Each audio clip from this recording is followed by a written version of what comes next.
আমার আসলে নতুন করে কিছু বলার নেই। এত সুন্দর চমৎকার কাস্টিং, যাদের সাথে ওরা আমার সিনিয়র, আমি নিজে ওদের অনেক বড় ফ্যান। তো আমার জন্য একটা দারুণ ট্রিট হবে আসলে সুন্দর কাস্টদের সাথে একটা কাজ করে, আমার জন্য দারুণ অভিজ্ঞতা হবে। সেই আর কি।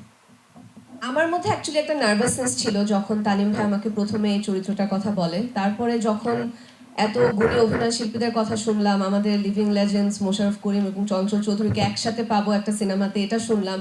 সেই সাথে আসলে স্বাধীন ভাইয়া এবং সামিউলের মানে স্ক্রিপ্টের কথা বলতেই হয়, ওরা এত দুর্দান্তভাবে কিছু ডায়লগস লিখেছে। সবকিছু দেখার পরে মনে হলো এটা খুবই এক্সাইটিং একটা জার্নি হবে, এবং বনলতা এক্সপ্রেসের পুরো জার্নিটা আমি খুবই লুক ফরওয়ার্ড করছি যে অনেক দুর্দান্ত কিছু একটা হবে।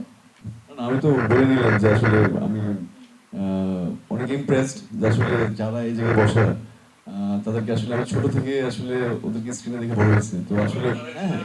শুধু শুধু না না আমি না আমি আমি না না না আমি তোমাকে বলি না, আমি চঞ্চল ভাইয়ের বসে না না না না স্পেশালি বাদনপুর কথা বলবো। না না না, না, না, আমি সবার কথা বলছি। ও আসলে বড় হয় নাই বলেই এই ভুলটা করছে। না না আমার জন্য এটা খুব দারুণ ব্যাপার। তো আমার মনে হয় যে আমি ওদের সবার সাথে সহযোগিতা হতে পারে, আসলে আমি নিজে আনন্দিত। সো লেটস সি কি হয়। কি আর কি।